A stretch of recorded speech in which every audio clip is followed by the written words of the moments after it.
Guys সকালবেলা বাড়িতে বসেছিলাম, তাই ভাবলাম কি করব আইডিয়া। চলো বৃষ্টির ওয়েদারে মাছ ধরা যাক। দেন আমি তাড়াতাড়ি করে আটাটা মেখে নিলাম মাছ ধরতে যাব বলে। আর ভাই এখানে ছিপ নিয়ে বেরিয়ে পড়লো।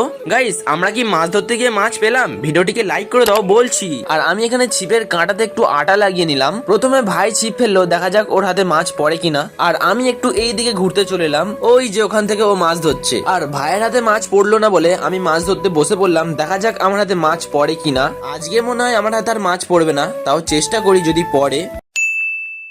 আর 5 মিনিট ওয়েট করার পরে ফাইনালি আমার হাতে একটা মাছ পড়লো, তাও আবার বাচ্চা মাছ। এটাকে নেবো না, এটাকে ছেড়ে দেবো, বাচ্চা আরো বড় হবে এই মাছটা। তো এটাকে এখন ছেড়ে দিচ্ছি। তারপরে ভাই বললো দে আমিও একবার ছিপ ফেলে দেখি যদি আমার হাতেও একটা মাছ পড়ে। আর এই দেখো দেখতে দেখতেই ভাই একটা ছোট্ট আমার মতন মাছ ধরে নিল। তো এই মাছটাকেও নেবো না, এই মাছটাকেও ছেড়ে দেবো। তো দেখাচ্ছি তোমাদের, দেখো মাছটা কত সুন্দর লাগছে। ও তো একটা মাছ ধরে প্রচন্ড খুশি হয়েছে। গাইস মাছ ধরছিলাম, হঠাৎ বৃষ্টি চলে এলো, তাই আর মাছ ধরতে যাবো না। আর গাইস ভিডিওটি ভালো লাগলে এটি লাইক করে দেবে, কি গাইস সাবস্ক্রাইবটা করো। আর কমেন্টে সবাই বলে যাবে হরে কৃষ্ণ।